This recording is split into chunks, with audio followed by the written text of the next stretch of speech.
Hello guys, and welcome back to the channel. Today I want to present you a very special video. It's going to be about your favorite opening. You know how much we like Dragon Variation, but actually I'm going to show you like cutting edge, super modern and fresh Hungarian Dragon. Thanks to whom? Who else but creative, one of the top 10 players in the world, Richard Ruppert, ex-Hungarian, and nowadays he's just Romanian player. So I just have to show you what the Hungarian Dragon is.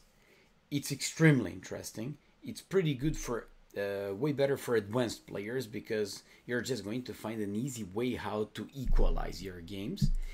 And it is not going to be a long video. I'm just going to present like the most important ideas. We'll show you a game between a European and Croatian champion Ivan Šarić and Richard Ruppert. It was a blitz game, but still it was very nice, and that's like a model game how should both sides should play. And I'm just going to present you like the most important things. So let's get started, and hopefully you're gonna enjoy this one. It begins with e4, and when they go with e4, we go c5, knight f3, d6, d4, c takes, knight f6, knight c3, and g6.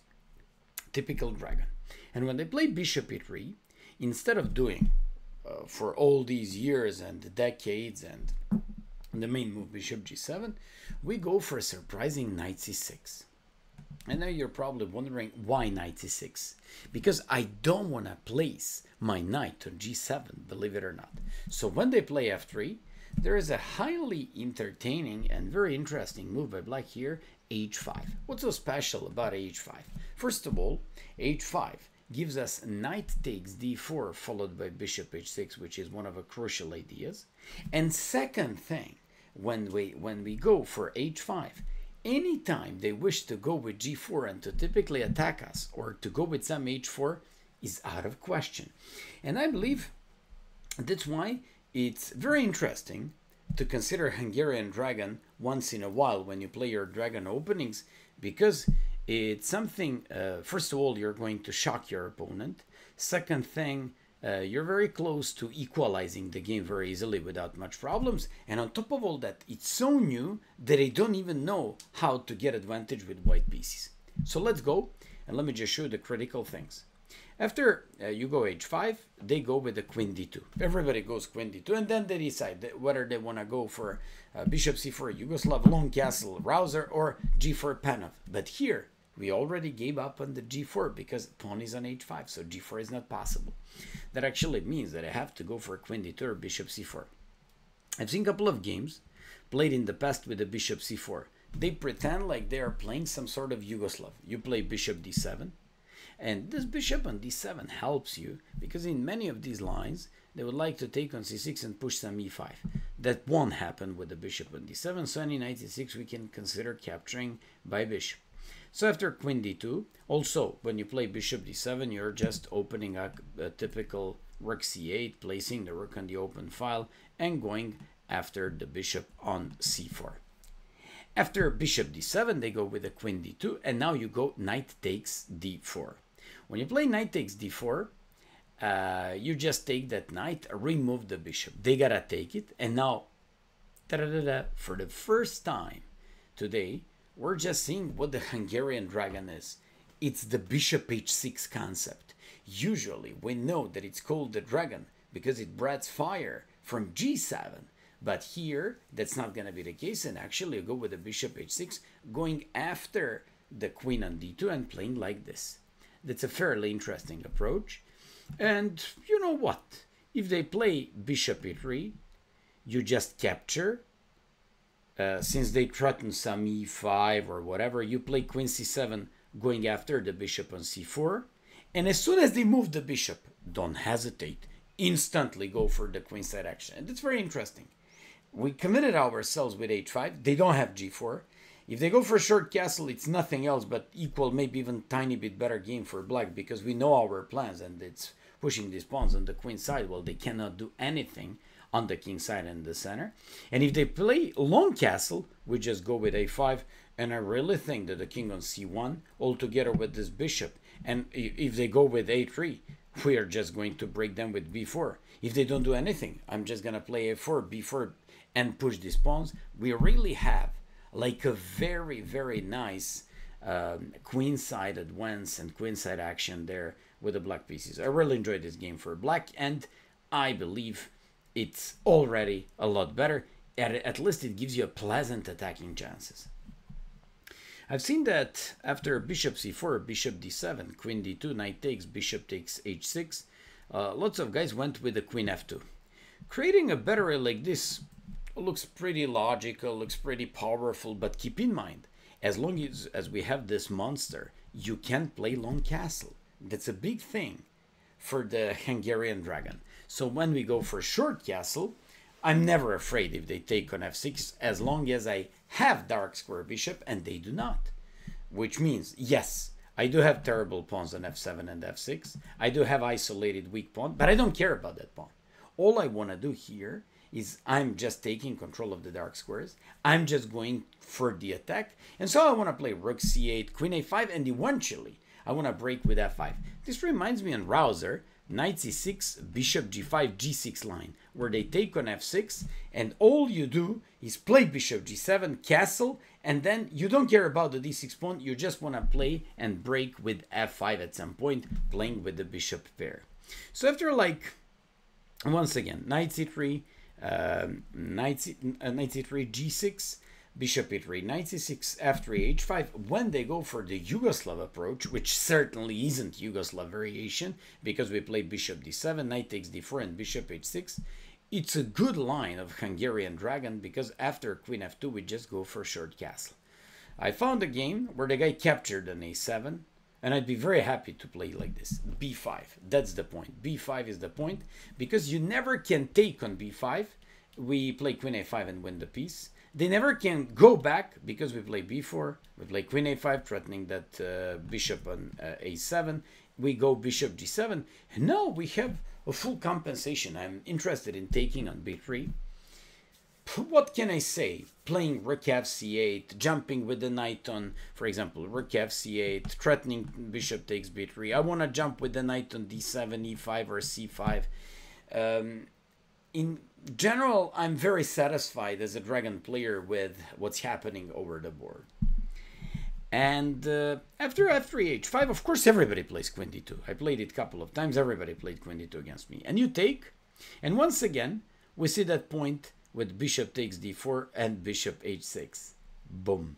We have the Hungarian dragon. We have the Thavia of today's lecture. And we have something that we should be happy to play in the future with the black pieces. So what it's all about.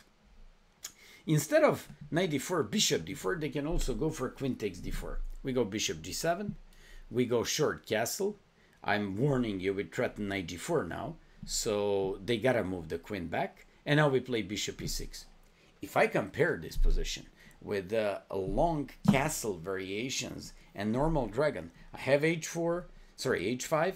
They can never play any g4. They don't have any reason to play h4. I don't see why would I do it. And I just go with the queen a5, and I go with the simple game on the queen side, coped with b4, b5, b5, b4, queen a5, rook c8. I really enjoy this position with the black pieces. For example, I'm even willing to suggest some crazy b5 to open the b file and to go after the king, which is always weak on the b file.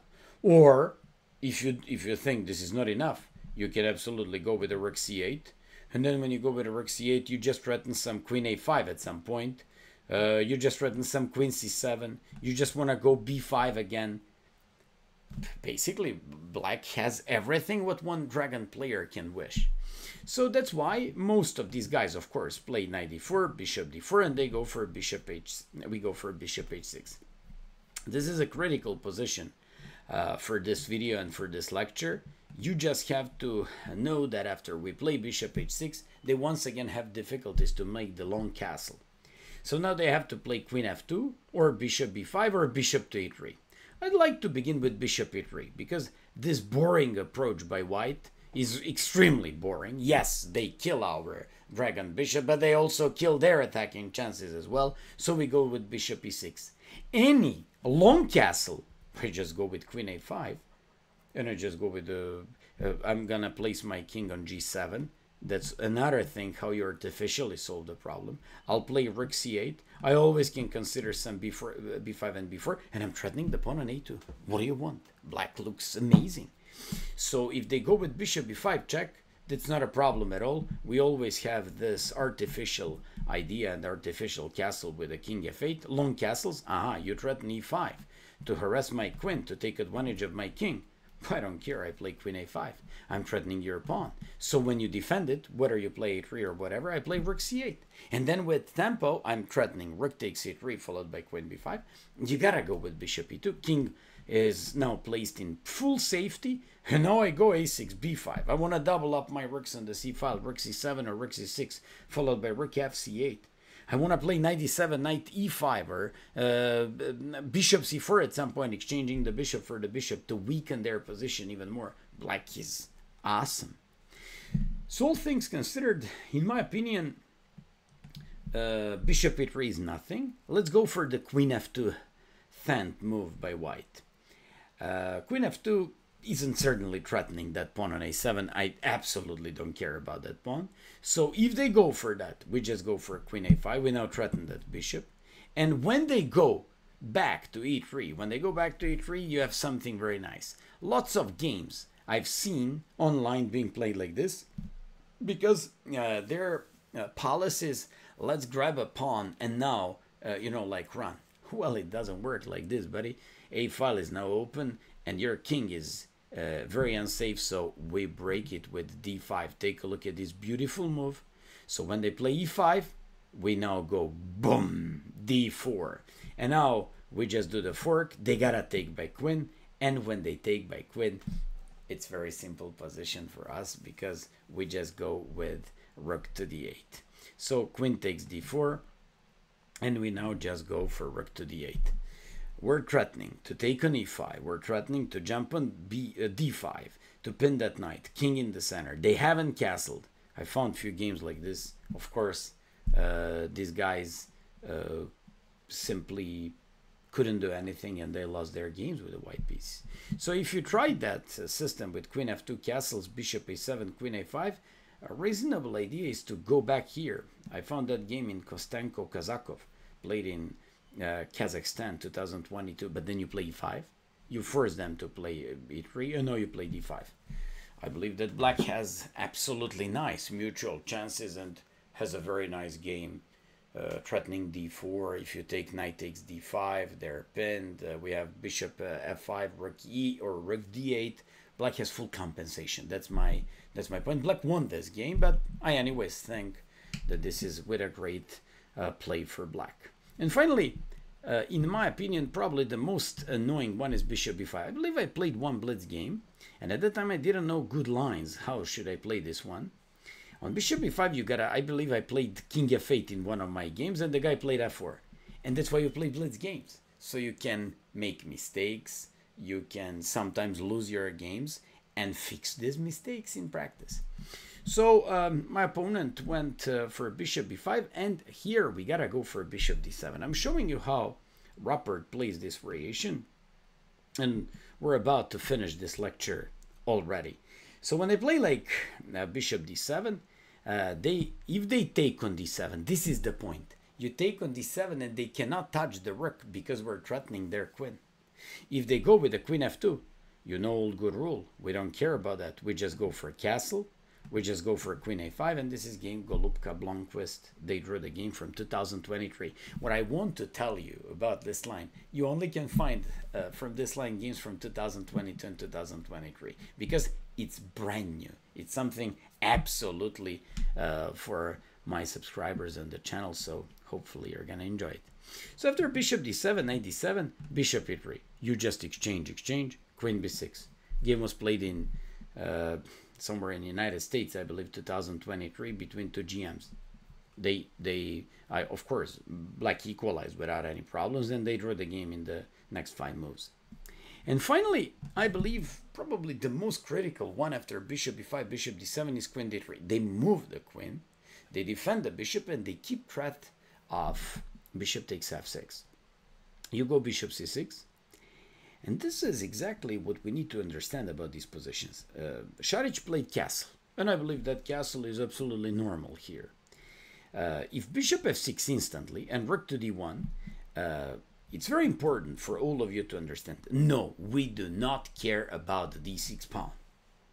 That's the point. We don't care about it. We care about the compensation, dark square bishop, dark squares in general. So when we go for a castle, if they take, it's mistake, because we take here. I played one blitz game, the guy captured. Probably he thought like, ooh, I'm up a pawn and exchanged everything. Yeah, but I'm going down the river, baby. Second rank, rook goes on d2, threatening g2, c2, and I won this game in few moves. So after like knight b5, you just go queen a5 check, knight c3, and boom, rook f to d8. An amazing dragon position, control of the dark squares. You can't take on f6 because of bishop c3. I also have rook to d1 and some other ideas. Absolutely terrible game for white. That's why Ivan Šarić played castle. Rapport also played, and Šarić captured an f6 and created these weak pawns. But this is exactly a bad and a good thing. I would say positive and negative thing about this line. Negative because we have these double pawns on f6 and f7 and d6 that is just so bad. But it's negative as you take it and look upon desperation that way. I don't care about the d6 pawn, and I don't care if I have these pawns. I always can undouble these pawns by playing some f5, opening f5, and going for some action. The thing is about controlling the dark squares, and that's what one has to understand when playing the Hungarian dragon. So after king h1, which was absolutely nice prophylaxis by Šarić, black went for queen b6. He now threatens and slowly but surely eyeing pawn on b2, pawn on b5. Don't forget, we do have terrible pawns, but we're not even down a pawn. a4, queen c5. Rapport defends that pawn on d6, rook d1, and now he defends that pawn. Now you have to defend it. I mean, I know that I told you don't defend it ever, but in this case you have to. You don't defend it if you can organize some sort of counterattack. So after like knight d5, now Rapport played very nice king g7. Very solid position, avoids knight f6, avoids knight e7 at any point, and Šarić played b4. Rapport stuck his queen on f2, and after bishop c4, rook a c8, played c3. So this was a more or less normal game. And take a look at the following sequence, because this was a beautiful, beautiful trick by Richard Rapport, who's famous for his fantastic tactical skills and lots of creativity in his chess. He played queen h4. You gotta find a move like this. Of course, an idea behind this is to take on d5 and to go with the bishop on f4 and to mate your opponent. g3, queen h3. And one has to imagine this position to say, yes, I like to go for this. But that idea won the game. Šarić played queen d4. Now Rapport captured and played h4. So now he threatens to take there. If you take, he's gonna have control of the dark squares, and bishop f4, rook h8, and all of a sudden you can even go with some sort of action. So when they go, actually you take on f3 here, I apologize to you, and you actually win the queen and win the game. So this is why they can't do anything, and I believe Šarić was already in problems because he put all his hopes into the next move. Pause the video, take a look at this one, and find a great tactical resource by Rapport. This game was played in Poland 2021. Boom. Bishop f4. Can you imagine? So when he takes, he would have taken an f3, played h3, and he would have won the material. After bishop f4, this guy couldn't touch the pawn. He takes on g3 and won the game.